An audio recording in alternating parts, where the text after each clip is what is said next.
The darkness, it smells of pine. Not the clean, sharp scent of the forest floor, but the damp, splintered smell of freshly sawn planks. It is a close, cloying darkness, heavy with the scent of my own stillness. I can feel the rough weave of the linen against my cheeks, my eyelids. It is not soft. It is practical, meant for a journey I did not ask to take. Above me, I hear the weeping. It is a muffled sound, a sorrow filtered through 6 inches of wood and then a growing weight of earth. I know the voices. My mother's, a thin, broken thread of a sound. My father's, a choked and guttural thing, the sound of a strong tree being split by lightning. I can hear the scrape of the shovels, the soft thud of soil on the lid. Thud. A prayer for the departed. Thud. A memory of my laughter in the meadow. Thud, thud, thud. The finality of it all. I see them, even with my eyes closed. I see the grey sky, weeping a cold mist upon the bowed heads. I see the old elder tree, its branches skeletal and grasping. I see Mrs. Gable clutching her worn black shawl, the one with the single silver thread running through the frayed edge. I see it all. I saw it all, long before the first shovel ever broke the ground. I told them I saw it, and they did not listen. There are stories that are not meant to be told. Tales that lie buried in the forgotten soil of local memory. Secrets kept by communities bound by a shared and terrible knowledge. They are tales that challenge the very architecture of our reality, suggesting that the veil between life and death, between foresight and fate, is far thinner and more fragile than we dare to believe. This is one such story. A story from a place that time has largely passed by. A small, isolated hamlet once known as Blackwood Creek, a place nestled so deep within a valley of dense, ancient forest that the sun seemed to pay it only a fleeting visit each day before surrendering to the long, creeping shadows. Our story is not one of grand evils or monstrous apparitions. It is a quieter horror, a domestic dread that unfolded within the humble walls of a single-family home, and its epicenter was a small, quiet girl named Elara Hale. To look at her, you would have seen nothing remarkable. She was slight of frame, with hair the color of dried hay, and eyes the pale, washed-out blue of a winter sky. She was a child of few words, preferring the company of the rustling leaves and the silent language of the clouds to the boisterous games of the other village children. Her parents, Thomas and Mary Hale, were simple, God-fearing folk. Thomas was a man of the earth, his hands calloused and his words few, his faith placed in the certainty of the seasons and the sweat of his brow. Mary was a woman of quiet strength, her life a constant rhythm of mending, baking, and prayer, her love for her children a fierce and protective flame. They had a son, Samuel, 2 years Elara's senior, a boy as robust and grounded as his sister was ethereal and distant. The Hales' life, like the life of Blackwood Creek itself, was one of predictable repetition. Births, deaths, harvests, and winters, a life governed by tangible things. But in the autumn of her 10th year, Elara brought something intangible into their home, something dark and unwelcome, a seed of an idea so profoundly disturbing that it would eventually grow to consume them all. It began, as these things so often do, as a whisper in the dead of night. A nightmare. It was not the usual childhood fare of shadowed monsters or faceless pursuers. Elara's dream was one of meticulous, unnerving detail. She woke not with a scream, but with a quiet, chilling calm, her pale eyes wide in the moonlight that streamed through her small window. She padded barefoot across the cold wooden floor to her parents' room, a small spectral figure in her white nightgown. Mary, ever a light sleeper, awoke at the soft sound of her daughter's presence. She saw Elara standing in the doorway, her face not one of fear, but of a strange, solemn certainty. "I had a dream, Mamma," she said, her voice barely louder than the chirping of the crickets outside. Mary, coaxing her to the bedside, smoothed the hair from her brow. "A bad dream, little bird? Was it the old wolf from Mr. Abernathy's stories?" Elara shook her head slowly. The movement was deliberate, ancient. "No," she said. "It was my burying." A cold knot tightened in Mary's stomach, but she forced a gentle smile. "Oh, my love, that's a horrid thing to dream of. It's just a silly nightmare. It means nothing." But Elara was not to be placated. Her gaze was fixed on something beyond the walls of the room, as if she were reading from a script only she could see. "They put me in a box of pine," she began, her voice a monotone of recitation. "The wood was new. I could smell the sap. There was a splinter near my left hand. The lining was linen, not cotton. It was coarse. It scratched my cheek." Mary's smile faltered. The specificity was unnerving. This was not the vague, disjointed language of a child's dream. This was a catalogue of sensory facts. "And the dress," Elara continued, her eyes still distant. "It was my Sunday dress. The blue one with the lace collar.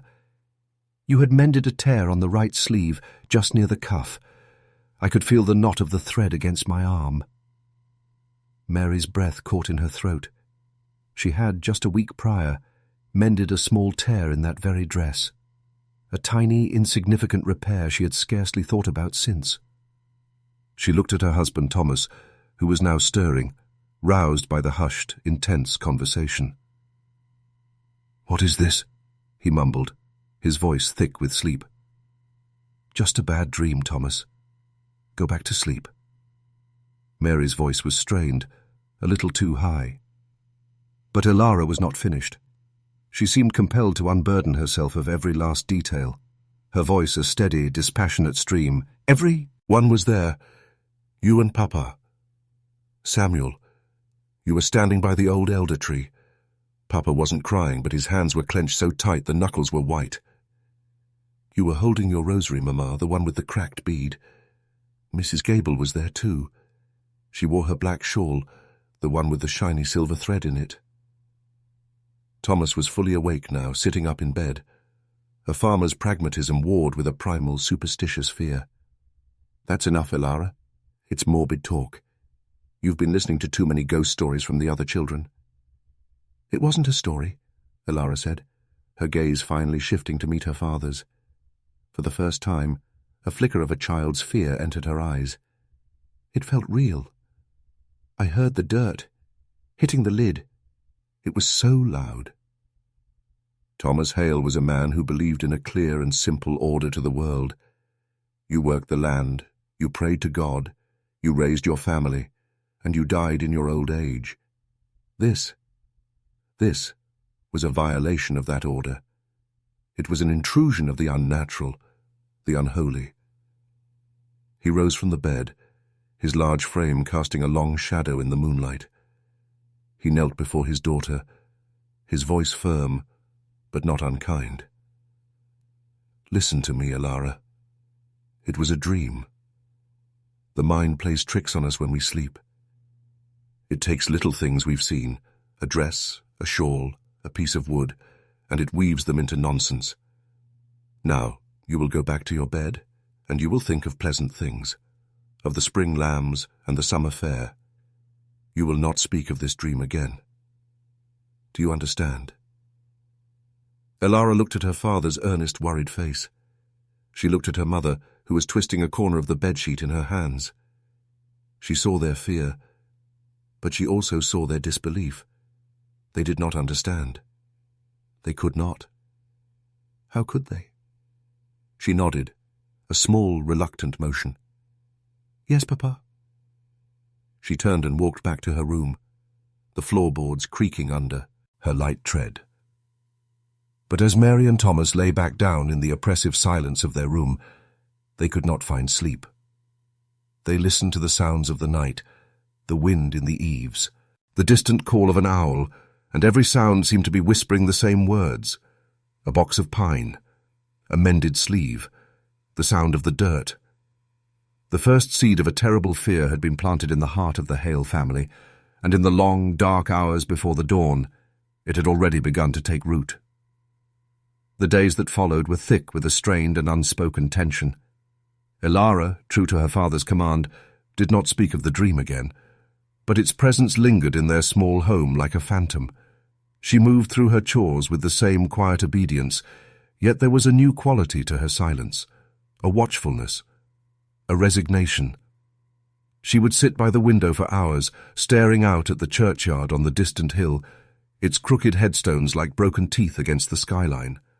She seemed less a child living in the world and more a spectator, patiently waiting for a play whose final act she had already witnessed. Mary tried to dispel the shadow with forced cheerfulness. She baked Elara's favorite honey cakes. She told her stories of her own childhood. She sang bright, lively songs as she worked the loom. But it was like trying to warm a room where a window has been left open to the winter wind. Elara would offer a small, polite smile, but her eyes remained distant, clouded with the memory of pine and linen. Mary would find herself watching her daughter with a mounting sense of dread, her hands freezing over her kneading trough as she'd recall the detail of the mended sleeve or the cracked rosary bead. She began to pray more fervently, her pleas to the heavens tinged with a desperate, fearful edge. She prayed for the dream to be forgotten, for it to be erased from her daughter's mind and her own. But some images, once seen, cannot be unseen. Thomas, for his part, tried to combat the unease with hard labor and stern denial. He drove himself and his son, Samuel, from dawn until dusk, mending fences, clearing stones from the fields, chopping wood for the coming winter. He filled the air with the sounds of honest work, the ring of the axe, the scrape of the shovel, as if he could physically drive out the silence that had taken root in his daughter. He forbade any mention of dreams or omens in his house. "Idle hands lead to idle minds," he would say, his voice rough, "and idle minds conjure up nonsense." Samuel, being a boy of 12, adopted his father's dismissive attitude, but with a boy's casual cruelty. He would tease Elara, calling her Spooky Elara, or Elara the Dreamer. He would rustle the pines outside her window at night, or leave scraps of linen on her pillow as a joke. He did not understand the true depth of the fear that had gripped his parents. He only saw his sister's strangeness as an annoyance, a disruption to the familiar comfort of their family life. His taunts earned him sharp reprimands from his mother and stony glares from his father, but they did little to curb his behavior. For Samuel, the dream was simply a story, and a silly one at that. He could not yet comprehend that some stories have the power to bleed into reality. The whispers, inevitably, began to seep beyond the walls of the Hale home. Children have few secrets, and a story as strange as Elara's was too potent to remain contained. Perhaps Samuel mentioned it in the schoolyard. Perhaps a neighbor overheard a hushed, worried conversation between Mary and Thomas. However it escaped, the story of Elara's dream spread through Blackwood Creek like a contagion.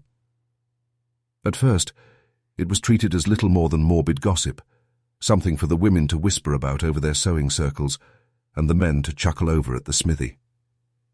"The Hale girl has always been a strange one," they'd say. "Too much time spent with her head in the clouds." The village, Parson Reverend Michael, a man whose faith was more dogmatic than deep, dismissed it as a clear case of youthful melancholy, perhaps brought on by a poor diet or a lack of vigorous activity. He advised Mary to give Elara more chores, to keep her hands and mind busy with the tasks of the living, not the fancies of the dead. But as the story was retold, the details began to take on a life of their own. The splintered pine, the mended sleeve, the silver-threaded shawl. These were not the elements of a typical nightmare. They were facts, grounded in the tangible world of Blackwood Creek. Mrs. Gable, a kindly but superstitious widow, heard the mention of her shawl and felt a shiver of profound unease. She took to wearing a different one, a plain brown wool wrap, as if by changing this one small detail she could somehow derail the terrible prophecy. She began to cross the street to avoid passing the Hale house. Others in the village began to look at Elara differently. Their once pitying glances, reserved for the quiet, solitary child, were now tinged with something else, a mixture of fear and awe. When she walked through the village square, conversations would hush. Mothers would pull their children a little closer. The other children, who had once simply excluded her from their games, now actively shunned her, whispering and pointing from a safe distance. They saw her not as a little girl who had a bad dream, but as someone who had looked upon a forbidden thing, someone who carried the taint of the grave about her. Ilara became an island in the midst of her own community. Her only refuge was the deep woods that bordered her family's farm. She would spend hours there, wandering among the ancient trees, her small form dwarfed by the towering trunks. She seemed to find a strange comfort in the forest's solemn silence, a silence that did not judge or question, a silence that seemed to understand the weight of her knowledge. One afternoon, Mary, her heart aching with worry, followed Ilara into the woods. She found her daughter sitting at the base of a great oak, her hands busy. As Mary drew closer, she saw that Ilara was not playing. She had gathered twigs, moss, and leaves, and with painstaking care, she was constructing a small, perfect replica of the scene from her dream. There was a small oblong shape made of bark, the coffin. Next to it, tiny stick figures, a mother, a father, a brother. And overlooking them all, a larger, gnarled twig representing the old elder tree in the churchyard. Mary's blood ran cold. This was no longer a dream. This was an obsession. She rushed forward, scattering the morbid diorama with her foot. "Ilara, what are you doing? This is wrong. It is a sin to dwell on such things." Ilara looked up at her mother, her face impassive, but her eyes filled with a deep and weary sadness. "It doesn't matter if we speak of it or not, Mama," she said, her voice soft but firm. "It's already there. It's waiting." In that moment, Mary Hale's disbelief, which had been eroding for weeks, finally crumbled into dust. She looked at her daughter, at this small child who spoke with the ancient finality of a prophet, and she was overcome with a wave of utter, helpless terror. She grabbed Ilara's hand and pulled her back towards the house, away from the shadows of the woods. But both of them knew in their hearts that the deepest shadows were the ones they carried with them. The community's whispers and the family's denial were but feeble walls against a tide that was slowly, inexorably rising. The story was now being told, and it had begun to demand an ending. The autumn deepened, bleeding its colors into the landscape. The vibrant reds and golds of the early season gave way to the stark, bruised purples and sullen browns of November. A perpetual dampness seemed to hang in the air, a chilling mist that clung to the valley, muffling sound and shrouding the world in a uniform grey. The mood in Blackwood Creek mirrored the weather, sombre, oppressive, and filled with a sense of foreboding. Ilara's story was no longer a piece of idle gossip. It was a living presence in the village, a ghost that haunted the communal consciousness. The dream did not fade from Ilara's mind. It returned to her, not every night, but with a recurring, rhythmic insistence. Each time it came with a new layer of detail, a new piece of the dreadful mosaic. She stopped trying to tell her parents about it, knowing it would only bring them pain. Instead, she began to document her visions in the only way she knew how. She had no paper, no ink, so she took to using a piece of charcoal from the hearth, and the smooth, pale undersides of stripped birch bark became her canvas. One evening, while mending Thomas's work shirt by the fire, Mary noticed Ilara hunched over in the corner, her small form shielding her work from view. A gnawing curiosity, stronger than her fear, compelled Mary to investigate after Ilara had gone to bed. Hidden beneath the loose floorboard where her daughter kept her few treasures, a smooth river stone, a bird's feather, a string of coloured beads, Mary found a small stack of birch bark scrolls. Her hands trembled as she unrolled the first one. It was a drawing of a face, rendered with a child's simple lines yet possessing an unnerving accuracy. It was Mrs. Gable, her face etched with grief, tears like stark black lines on her cheeks, and around her neck she wore not the plain brown wrap she'd adopted, but the black shawl with the distinctive singular silver thread, which Ilara had scratched into the bark with a sharp stone, a gleaming, fateful line. Mary's breath hitched. She unrolled another. This one depicted the churchyard. The elder tree was there, its branches like grasping fingers. Below it, a fresh rectangle of earth, and standing beside it, a figure she recognized as her husband, Thomas. He was not looking at the grave, but staring off into the distance, his drawn face a mask of hollow shock. Ilara had captured the exact set of his jaw, the piacherie, a found emptiness in his eyes, with a clarity that defied her age and skill. It was not a drawing of her father as he was, but a portrait of a man already broken by a loss he had not yet endured. The final piece of bark showed the interior of the church. It was dark, filled with the shadowed outlines of the villagers. At the front stood Reverend Michael, his Bible open, and Ilara had scrawled a few words of a hymn beneath the drawing, the letters clumsy but legible. "The day thou gavest, Lord, is ended." It was one of the Reverend's favourite funeral hymns, one he chose for nearly every burial in the village. A common detail, perhaps, but in the context of the other drawings, it felt like another nail being hammered into the lid of a coffin. Mary hastily rolled the drawings back up and hid them away, her heart pounding a frantic rhythm against her ribs. This was proof. This was more than a child's morbid imagination. This was something else, something terrifyingly coherent. Her denial was a shattered ruin, and in its place grew a cold, creeping certainty that they were all actors in a play written by an unseen and malevolent hand, and that her daughter, her quiet, gentle Ilara, was the only one who had been allowed to read the script. The change in Mary was palpable. The forced cheerfulness vanished, replaced by a frantic, suffocating vigilance. She watched Ilara constantly, her eyes filled with a desperate plea.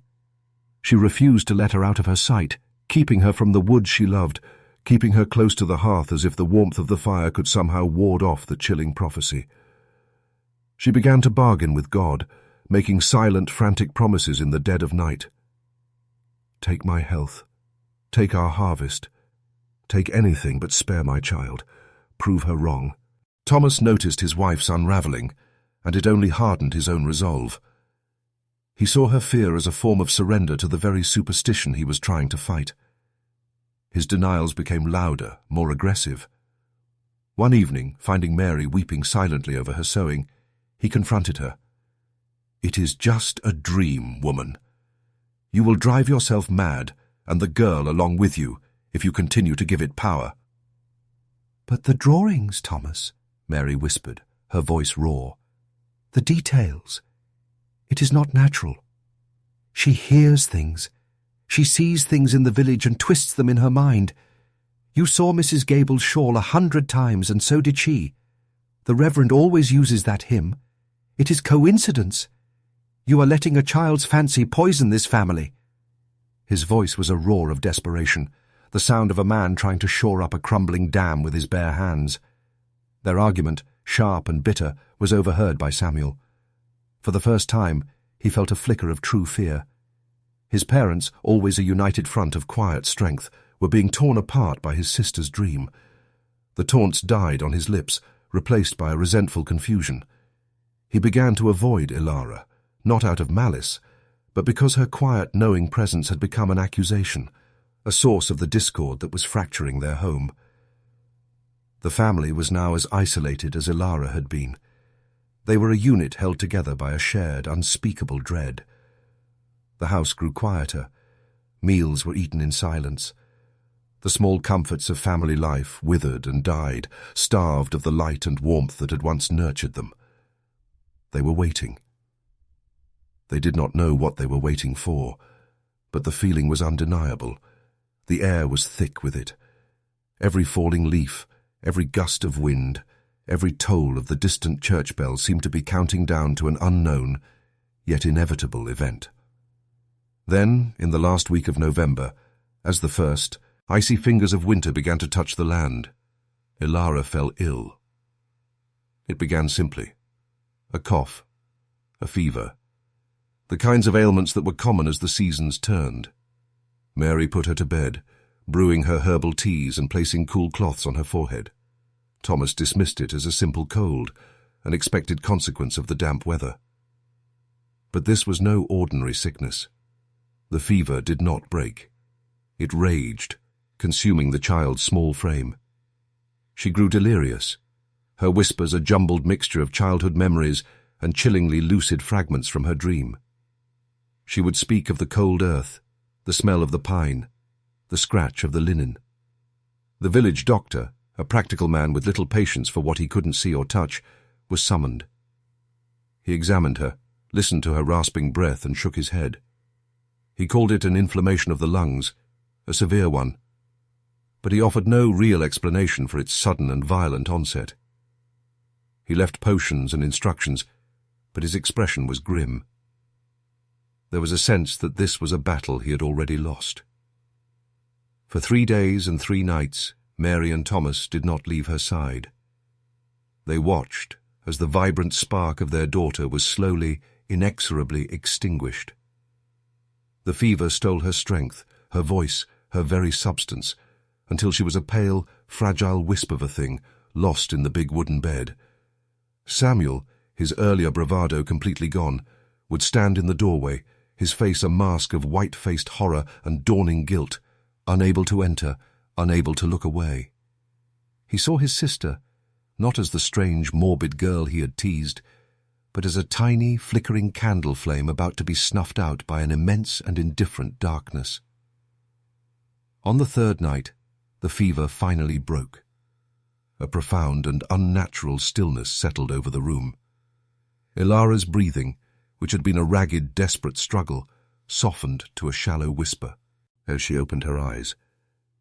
They were no longer clouded with fever, but were clear, lucid, and filled with an immense, heartbreaking peace. She looked at her mother, who was holding her hand, her face a wreck of sleepless grief. She looked at her father, who stood at the foot of the bed, his broad shoulders slumped in defeat. "It's all right, Mama," she whispered, her voice a mere ghost of a sound. "Don't be sad. It doesn't hurt. It's just quiet." Mary could only weep, her tears falling onto their joined hands. Thomas let out a sound, a terrible strangled sob that he choked back into silence. Ilara's gaze drifted towards the window, through which the first pale light of dawn was beginning to break. "Such a grey sky," she murmured, her voice fading. "Perfect for a burying." And then, with a final gentle sigh, she was gone. The silence she left behind was absolute. It was a silence that was not empty, but filled with the crushing weight of prophecy fulfilled. In the cold, grey light of that November morning, the Hale family was left alone with their grief, and with the chilling, undeniable truth that their daughter's dream had not been a dream at all. It had been a memory of a day that had not yet come to pass. The death of a child is a wound from which a community never truly heals. In a place as small and interconnected as Blackwood Creek, the news of Ilara Hale's passing fell like a physical blow. A profound and sombre hush descended upon the village. The usual rhythms of life, the clang of the blacksmith's hammer, the chatter in the general store, the laughter of children, all seemed to fade, replaced by a shared, respectful silence. Doors were closed softly, voices were lowered. The entire hamlet seemed to hold its breath in a collective expression of sorrow. But beneath the surface of this communal grief, another current ran, colder and darker. It was the current of fear. The story of Ilara's dream, which had been a source of gossip and morbid curiosity, was now recalled with a shudder of terror. The whispers started again, but they were different now. They were not the whispers of idle speculation, but of horrified certainty. They remembered the details: the pine box, the Sunday dress, and a dreadful, creeping sense of anticipation began to spread through the village. People looked at the Hale family not just with pity, but with a kind of superstitious awe, as if they were the custodians of a terrible and sacred mystery. For the Hale family, the world had shrunk to the four walls of their silent, grief-stricken home. They moved like ghosts in a fog of sorrow. Mary, her face a pale, tear-stained mask, went about the necessary preparations with a mechanical, almost catatonic detachment. Thomas, his stoicism shattered, retreated into a shell of stony silence, his eyes holding a haunted, far-away look, as if he were staring into a chasm that had opened at his feet. Samuel was consumed by a guilt so profound it left him breathless. Every cruel taunt, every dismissive joke he had ever aimed at his sister, now returned to him 1,000-fold, each one a thorn in his conscience. He understood now that she had not been strange or morbid. She had been carrying a burden too terrible for any child to bear, and he had only added to its weight.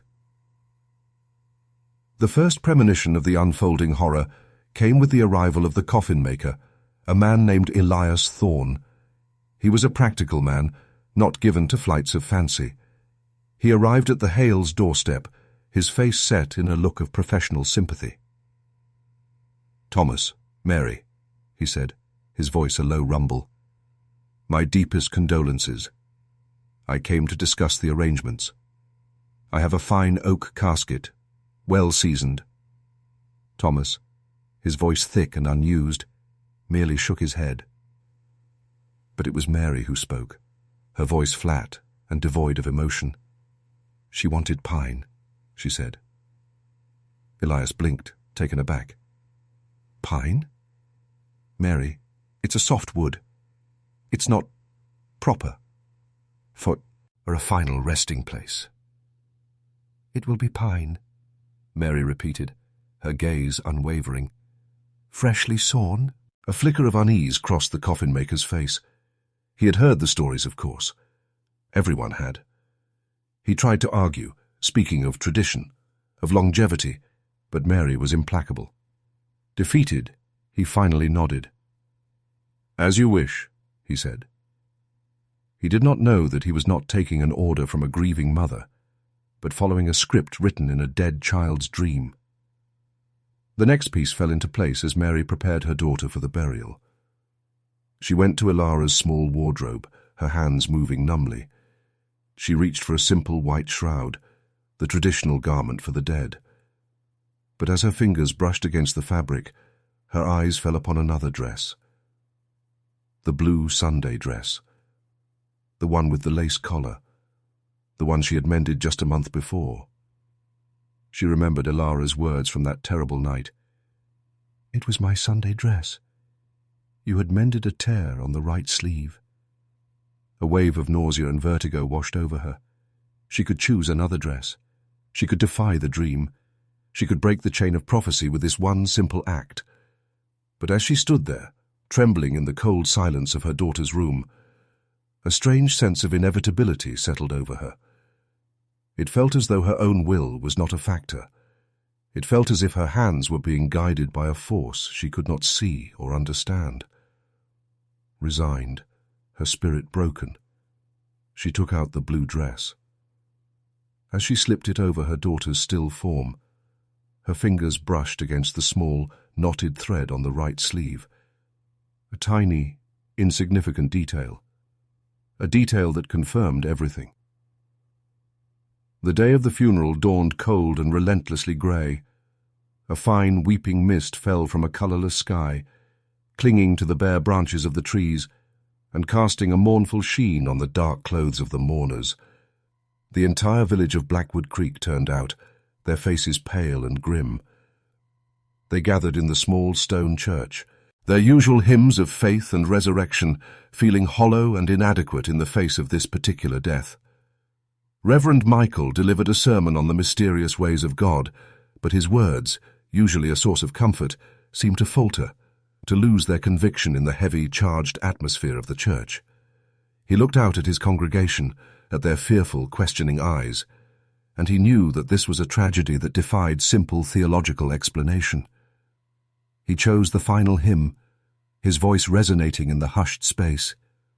"The day thou gavest, Lord, is ended." A collective silent gasp seemed to pass through the pews as the all-too-familiar words filled the air. The procession to the churchyard was a slow, agonizing march. Thomas and Samuel carried the small pine coffin, its lightness a terrible testament to the small life it contained. Mary followed behind, her cracked rosary beads clutched in her white-knuckled hand. The villagers trailed after them, a silent river of black. As they approached the graveside, the final, chilling details began to lock into place with the inexorable click of a tomb's closing door. They stopped by the newly dug grave, a dark, waiting wound in the earth. It was situated, as the old custom dictated for children, near the edge of the churchyard, directly beneath the skeletal branches of the ancient elder tree. Mary's eyes, scanning the crowd of mourners, found Mrs. Gable. The old widow stood slightly apart from the others, her face a mask of grief and terror, and around her shoulders, clutched tightly against the cold, was not the plain brown wrap she had been wearing for weeks, but her old black shawl. Perhaps she had forgotten in her grief. Perhaps, in a moment of sentimental remembrance for the little girl who was gone, she had chosen to wear the shawl Ilara knew best. Whatever the reason, there it was, and as the mist swirled around her, a single stray beam of the weak afternoon light caught it, glinting for a brief, terrible moment on the single shimmering silver thread. It was then that Thomas Hale finally broke. He looked from the shawl to the elder tree, from his wife's rosary to the pine box his hands still touched. He saw his own hands, clenched so tightly the knuckles were bone white, just as his daughter had described. He saw it all. The whole, terrible tapestry, woven from the threads of his daughter's nightmare. A low, animal sound of pure agony escaped his throat. The coffin tilted in his grasp. Samuel struggled to hold it steady, his own face ashen with comprehension. The villagers saw it too. They saw the convergence of every detail from the whispered story. The dream was no longer a tale. It was here. It was real. It was happening, right now before their horrified eyes. The air grew thick with a fear so palpable it was almost impossible to breathe. This was not a funeral. It was an unveiling, a revelation of a power that defied God and reason. Reverend Michael, his face pale and sweating despite the cold, rushed through the final prayers, his voice trembling. The ropes were looped around the small coffin. With a shared reluctant effort, Thomas and the other pallbearers began to lower Ilara into the earth. And as the pine box descended into the darkness, it scraped against a rock or a root deep within the grave. The sound, amplified in the dead silence, was a sharp, distinct splintering of wood. A sound that Mary Hale heard in her soul, a sound her daughter had described weeks ago in a moonlit bedroom. A splinter near my left hand. The first shovelful of dirt was thrown. It struck the lid of the coffin with a soft, hollow thud. Thud. Another followed. Thud. Mary Hale sank to her knees, a silent scream trapped in her throat.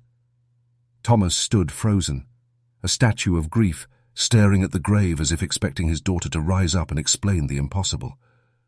Samuel backed away, his hands covering his mouth, his eyes wide, with a terror that would haunt him for the rest of his life. Thud. Thud. Thud. The crowd of villagers stood motionless, their faces a gallery of disbelief and horror. They were no longer just mourners, they were witnesses. They had seen the veil pulled back. They had seen the awful, perfect symmetry of a child's dream and her death. The prophecy was fulfilled. And in the cold, grey mist of the Blackwood Creek churchyard, under the gaze of the skeletal elder tree, the sound of the dirt hitting the coffin was the only sound left in the world. It was the sound of a story, a terrible and true story, coming to its preordained end. The burial did not conclude the horror. It cemented it. The final thud of the shovel on the freshly turned earth was not an ending, but the beginning of a new and terrible silence. As the villagers of Blackwood Creek dispersed from the churchyard, they did not speak to one another. They did not offer the usual condolences or share memories of the deceased. They scurried back to their homes, their eyes downcast, as if afraid to meet their neighbors' gazes and see their own terror reflected back. They barred their doors not against the evening chill, but against the chilling knowledge of what they had just witnessed. The story of Elara Hale was no longer a story. It was a scar on the soul of the village, a shared trauma that could never be spoken of, yet would never be forgotten. The days that followed were an eternity for the Hale family. Their small farmhouse, once a place of simple, rustic warmth, became a mausoleum. The silence within its walls was a living entity, heavy and suffocating. Mary moved through the rooms like a wraith, her hands endlessly polishing and cleaning things that were already spotless, a desperate attempt to impose order on a world that had lost all meaning. She would often be found standing in Elara's empty room, a hand resting on the small, cold bed, her eyes staring at nothing. She had not only lost a daughter, she had lost her faith, the God she had prayed to, the benevolent protector she had trusted in, had either ignored her pleas or, worse, been complicit in this cruel cosmic joke. Her rosary, the one with the cracked bead, now lay abandoned in a drawer, its comfort transformed into a bitter mockery. Thomas was a broken man. The earth, which had always been his solace and his purpose, now offered no comfort. He would stand in his fields for hours, leaning on his shovel, but not digging. He would stare at the unyielding soil, the very soil that now held his daughter, and see not the promise of a future harvest, but only the finality of the grave. The simple, solid logic by which he had lived his life had been demolished. He was adrift in a sea of terrifying uncertainty. His daughter had seen the future. What did that mean for the present? Was every action he took, every choice he made, meaningless? Was he just a puppet, his strings pulled by an unseen fate, dancing towards a conclusion already written? The fear of this powerlessness was a cancer in his soul, eating away at the man he had once been. Samuel bore a different, though no less heavy, burden. His guilt was a physical presence, a weight on his shoulders that stooped his young frame. He was haunted by the memory of his sister's quiet, knowing eyes. He replayed every taunt, every joke, every moment of his disbelief with agonizing clarity. He now believed, with the unshakable conviction of the horrified, that his sister had been a prophet, a seer, and he had mocked her for it. He became quiet and withdrawn, startling at sudden noises, his sleep plagued by nightmares of pine boxes and the sound of falling earth. He would forever be the boy whose sister had dreamed her own death, the brother who had not listened. The village of Blackwood Creek became a prison for the Hales. The community, in its terror, ostracized them. People would cross the street to avoid them. In the general store, conversations would cease as the moment one of them walked in, only to resume in furtive, fearful whispers the moment they left. They were no longer just the grieving family. They were a living reminder of the impossible, a focal point for the village's collective dread. The name Hale became synonymous with bad omens and dark magic. They were pitied, but they were also feared. They were the family that had been touched by something that lay outside the bounds of nature and God, and no one wanted to risk contamination. The birch bark drawings, which Mary had hidden under the loose floorboard, became a source of both torment and a strange, morbid fascination for her. In the dead of night, when Thomas's troubled sleep was filled with muttered words and restless turning, she would take them out. She would unroll them by candlelight, her trembling fingers tracing the charcoal lines. The weeping face of Mrs. Gable, the hollow-eyed stare of her husband, the dark interior of the church. They were no longer drawings. They were relics. They were the gospel of her daughter's fate, sacred texts of a private and terrible religion. She would stare at them for hours, searching for an answer, a reason, a hint of meaning in the cruel precision of it all. But the bark offered no answers. It only reflected her own unanswerable questions. Years passed. The acute agony of the Hales' grief slowly subsided into a chronic, dull ache, a permanent fixture in their lives. Samuel grew into a quiet, somber young man and left Blackwood Creek at the first opportunity, seeking anonymity in a bustling city where no one knew his name or his family's cursed history. Thomas and Mary lived out their days in the quiet, haunted farmhouse, growing old together in a shared, unspoken sorrow. They never had another child. The house remained a shrine to the one they had lost, her room left untouched, a testament to a presence that was more powerful in its absence than it had ever been in life. The village of Blackwood Creek never fully recovered. The story of Elara Hale became a forbidden folk tale, a cautionary story whispered to misbehaving children, a ghost story told around winter fires. The elder tree in the churchyard became a place of superstition, a place children dared each other to touch after dark. The name Elara was never given to another child in that valley. The house of the Hales was seen as blighted, and after Thomas and Mary passed on, it was left to fall into ruin, a skeletal reminder of the tragedy it had housed. The community sealed the memory away, burying it under the mundane concerns of daily life, hoping that if it was not spoken of, its power would fade. But it did not fade. For those who were there, for the witnesses, the memory remained as sharp and as chilling as the day it happened. It remained in the back of their minds, a fundamental crack in their understanding of the world. It left them with a permanent sense of unease, a feeling that the universe was not the orderly, predictable place they had once believed it to be.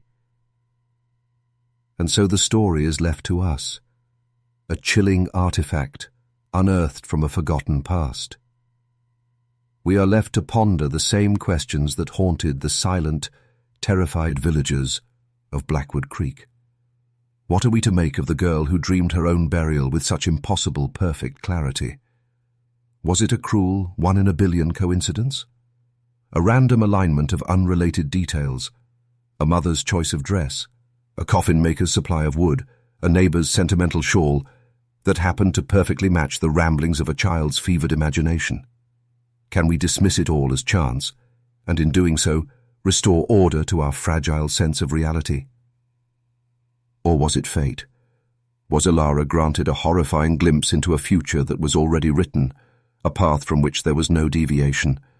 Was her life, her death, and her bury all an unchangeable sequence of events, and her dream simply a preview of the inevitable, a cruel courtesy from a deterministic universe that had already sealed her doom? Or, and this is the thought that lingers longest in the darkest hours of the night, was it something else entirely? Was Elara's dream not a passive observation, but an active creation? Did the telling of the dream, the sheer power of its detail, somehow call that reality into being? Was she a conduit for some older, darker power that resides in the shadowed places of the world, a power that listens to our deepest fears and, on occasion, decides to grant them? Did the community's fear, the family's dread, and her own quiet resignation act as the water and sunlight that nourished this dark seed of a dream, until it broke through the soil of reality and bore its terrible fruit? We have no answers. The records are silent. The witnesses are long dead. All that remains is the story itself. A story of a quiet girl, a box of pine, a mended sleeve, and the chilling, perfect fulfillment of a prophecy. It stands as a lonely, terrifying monument to the idea that sometimes the things we fear the most are not the monsters that hide in the dark, but the quiet whispers of truth that come to us in our dreams, patiently waiting for us to wake up and live them.